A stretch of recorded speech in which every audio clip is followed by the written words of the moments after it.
Hello, hello, hello to all you beautiful people. Welcome to the wonderful month of May and my podcast, Anita Says. In this edition, I will discuss the performances of young dancers I saw at the World Dance Day celebrations in New Delhi, the temporary squatting of classical dancers and musicians from India in the US, particularly in the Bay Area, California, the issue of legacy in classical dance, and the need for introspection for safer spaces for the arts. So here we go. A very special hello to May-born dreamers and achievers. This is our month. Well, I'm born in this month, so it's my favorite time of the year. May is also the birth month of so many creative people. Singers, dancers, composers, painters. May is the month when Taurus, the stubborn, loyal, imaginative, and sensorial, pleasure-loving bull, collides with the cerebral, quick-thinking, restless Gemini twins. What a combination. And for me, born on the cusp of both months, it means there's a whole lot of stuff going on inside. For every birthday, I thank my mother for giving me life, for giving me the opportunity to experience life's adventures of living, loving, losing, and of course, dance. And doing it all over again. For the gift of my children who remind me that there is so much more than looking at my reflection in the mirror and that there is a world beyond dance. In India, there is no grander theatre than the ongoing national elections. The sound and fury, the din, the drama, the mood swings and shrill tones of cheerleaders and naysayers is deafening.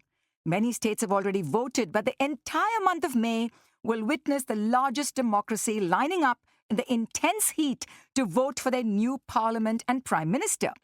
As you listen to this, campuses across the US are also witnessing a vociferous resistance and loud protests in connection with the Israel-Gaza conflict. When emotion, politics, and youth combust, it's a potent alchemy, and for those of us watching the images from near and far, the sheer volatility of it all resembles performance art. With the spring season upon us and the floodgates to the USA wide open for classical musicians and dancers, many celebrity performers were notably absent at the polls. They were all performing in the USA, with a notable concentration in the Bay Area, California. This is the season when the Bay Area Bank of Mylapore opens its counters. Cha-ching, cha-ching, can you hear the dollars flowing? All one way. The number of performances, workshops, item teaching, and concerts is mind-boggling. The Bay Area is literally flooded, much like the December Chennai season, with almost 7 to 8 events on the same weekend. How does anyone choose how much money can be spent watching, learning, listening to A, B, and C? Every item teaching, dance, immersion, abhinaya guiding session starts at $500 and goes up to as much as $1,500 per person. Yes, just do the math. An entire year's expenses for visiting Indian artists is covered with one visit to the US, with Bay Area being at the center of the money train. Religious discourses are also growing in popularity. Each spring season, I wonder how the teachers and students based in the Bay Area feel about this influx. Every post by the visiting artist sounds similar, enticing the prospective student to, quote, dive deep, experience the core, be transformed by what is being offered.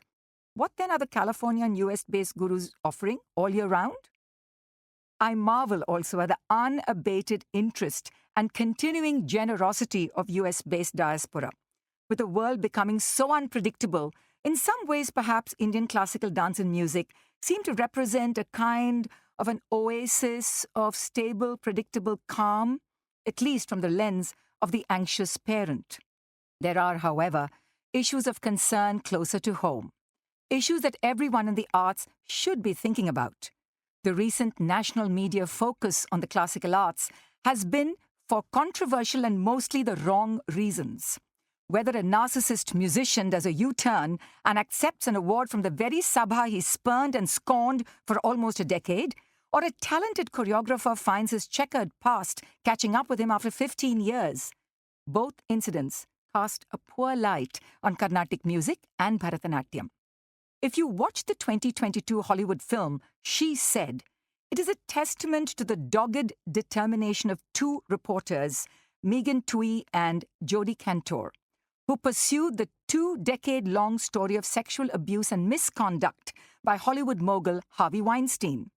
Their 2017 article in the New York Times was the catalyst for the Me Too movement that has since swept the world. So, in these times, there seems to be no cut-off period to judge sexual misdemeanors that occurred even 2 decades ago. As another academic year in India comes to a close, I wish to remind the readers to reflect on this situation. In India, public memory is short. Several individuals named in the 2019 India Me Too Arts Circle are once again being programmed and feted by private sabhas and government officials. Performances are returning to formerly tainted spaces. What surprises me, and disheartens too perhaps, is how women are enablers in this cycle of violence. Where is the outrage and anger? How did we normalize such behavior? After reading about the recent arrest of Bharatanatyam choreographer Srijit Krishna, one friend said she did not want to ever step into a sabha again. Another said she wanted to stop dancing. But is that really the answer? If we have all invested 10, 20, 30 years in this field, surely we can find many moments that are positive and enriching, and hopefully carve out systems that can ensure a safe space for all. The hashtag Save Kalakshetra is more urgent than ever. It is so unfortunate that my alma mater, the prestigious institution of national excellence, supported by the Government of India, finds itself at the receiving end of negative press once again because of the inexcusable behavior of its senior staff and alumni. At times like this, which are the nodal arts organizations that step forward to lead? Who will speak on behalf of Rukmini Devi's prized dream on the occasion of her birth centenary? Director Gauri Ramnarayan, whose mother Anandi Ramachandran worked at Kalakshetra for several decades, has directed the talented Srijit Krishna in her many theatre productions. She is currently on a US tour with her latest show, The Magic Bow, celebrating the musical genius of violin maestro Lalgudi Jayaraman.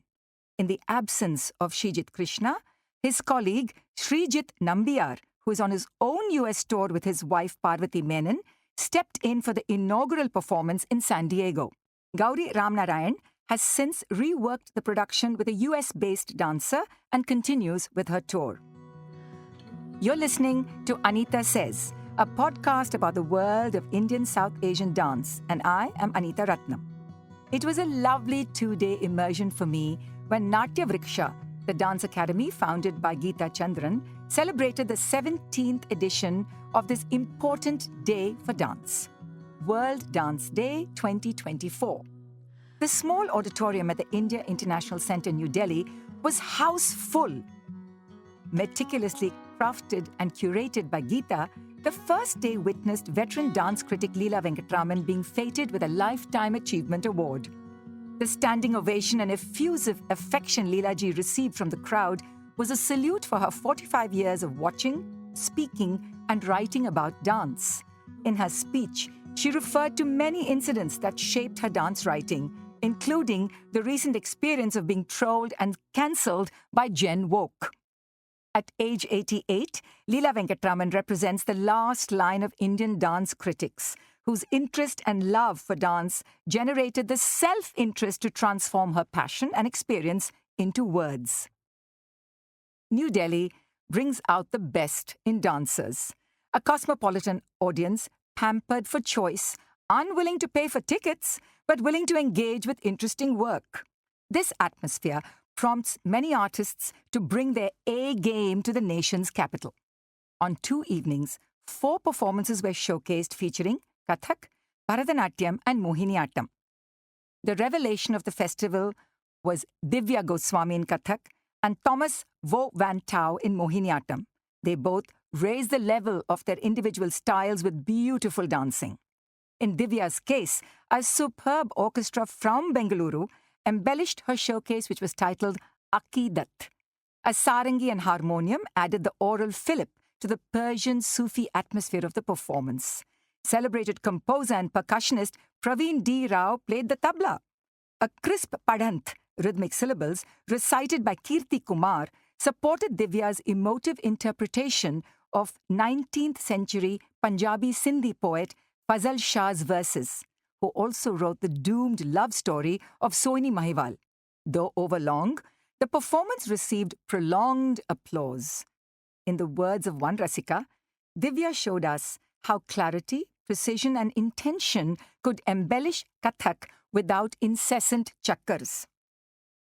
Thomas is a French-Vietnamese artist who displayed a lyrical control over his chosen form and proved that Mohiniyattam, when performed with restraint and the right intention, can traverse gender stereotypes.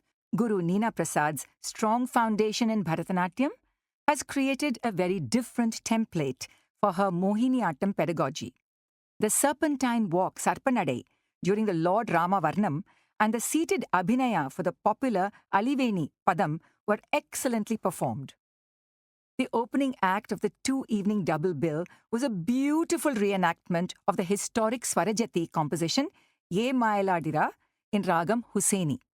Carefully researched by Jitendra Krishna and taught by Lakshmi Vishwanathan to two students of Roja Kannan, this traditional Sadir gem was performed in 1875 by hereditary dancer Jnana in the Roypuram railway station for the occasion of the visit of the Prince of Wales to Madras. Also in the audience was the Nawab of Arcot. As a historical detail shared by Jitendra Krishna, the original performed item was a Mandayanara, in praise of King Pratapa since it was more appropriate in the presence of the future King of England. The more familiar version of the famous Swarajati is in the praise of a minister. Dancers Vaishnavi Srinivasan and Nivedita Harish were excellent throughout their performance, beautifully executing the joyful, delicate, folk-like movements when walking back after a rhythmic phrase. With vintage costumes designed by Lakshmi herself, the Varnam was an oral and visual treat. The prolonged applause was a testimony to how a heritage dance piece still has a contemporary resonance. If only Lakshmi had taught more students and shared her precious art learned from hereditary masters with a larger student base. How we miss her. All eyes were on Meera Sri Narayanan, the runaway star of the two-evening roster. She did not disappoint her die-hard fans, but many were left puzzled with her careless appearance and a melodramatic opening shloka in praise of Devi. In her second piece, she shifted the mood to a hereditary dancer at the Tanjavur court. Meera entered with the confidence of a Rajadasi who enjoyed the confidence and affection of the king. Acknowledging the extensive research inputs of Jitendra Krishna in her introduction, Meera delivered the Danike Tagujanara Varnam in Todi Ragam with aplomb. However, the piece that immediately followed did not sustain the mood. A traditional Padam or a Javali may have been a better choice instead of Saint Tulsidas's Sri Ramachandra. This is not taking away from Meera's immense talent and star potential. As the sessions at the World Dance Day event were announced, there was some social media grumbling about why the issue of legacy was even being discussed in 2024. Freelance dancers who are learning from YouTube, online classes, and innumerable workshops are part of today's environment where so many gurus are offering dance like a takeout menu. So then, why stay with one guru and one style when you can sample so many? The idea of legacy in classical dance touched upon the notion of what kind of value can be ascribed to a sustained relationship between the student staying with a single guru for 2 decades. Is it limiting or enriching? The panelists were Neena Prasad, Indra Kadambi, Pratisha Suresh, Guru Sadanand Balakrishnan, and myself. The senior Kathakali guru and this year's Padma Shri recipient surprised the audience by declaring in Kathakali what looks so strict and structured actually gives the performers so much freedom. Roja Kannan spoke about preserving Guru Adiyarki Lakshman's style in the same exact way she was taught. Indra Kadambi shared how she encouraged all her students to find their own way of doing certain adavas that suited their body and to dance with joy. Well, should that not be something normal in any dance class? Why should dancing with joy be something unusual? I wondered. Neena Prasad shared the cross-illumination that Bharatanatyam gave her understanding of how to develop her own scholarship-based style of Mohiniyattam. Pratisha spoke about the isolation of living in Mumbai for a Hotriya dancer and how every class and performance was a challenge in confronting the patriarchal contours of a style that was born from the monks and the monasteries of Assam. In my presentation, I stated that my legacy, that of a first-generation professional artist, was mainly in the digital sphere. The many hours and types of stage choreographies have also included innovations in costume and lighting design, soundscapes, theatre interventions, and copious hours spent in the process of charting a new form as a personal diary, which I have named Neo Bharatam. To transfer photos, newspaper clippings, rehearsal footage, and performances onto the digital format takes time, resources, and commitment. With social media being an important part of my current presence and now this podcast, hopefully future generations may find some of the archived information useful. Technology, via the shape of Google Archives, has stepped forward to help British choreographer Richard Alston archive his entire body of work. Several American and UK choreographers have created a format of choreography licensing fees after the passing of their chief choreographer like Merce Cunningham and Paul Taylor. In India, we are left to fend for ourselves and have neither a museum, library, or a national institution to donate or a strong lobby to advance our many concerns about legacy. You're listening to Anita Says, a monthly captured perspective on the global world of Indian South Asian dance, and I am Anita Ratnam. I conclude with wishing a very special birthday to all my favorite dance artists born in May. One of them certainly is Guru Maya Rao, whose 94th birth anniversary falls on May 2nd. Her important thoughts on choreography have now been re-released as an e-book for easier access, an example of how technology can help bring dance history to a whole new generation. Some of the other May-borns are Mallika Sarabhai, Mrinali Sarabhai, Guru C.V. Chandrasekhar, Ramli Ibrahim, Kumudini Lakhya, and the one and only Bala Saraswati. You cannot see me smiling as I'm sitting in the studio, but I am, and you can understand why. I am in the company of giants. So, enjoy this month. Safe travels, everyone. Move that body. Walk, run, jump, skip, twirl, leap, click your heels, jog, lean, bend, jive, saunter, tiptoe, and breathe. Until we meet again, don't forget to subscribe to this podcast, Anita Says, on Spotify and Apple. Tune in, listen, share, subscribe. There's a lot of fresh content coming your way. Post your comments, spread the word. I'm Anita Ratnam. Thank you so much for listening.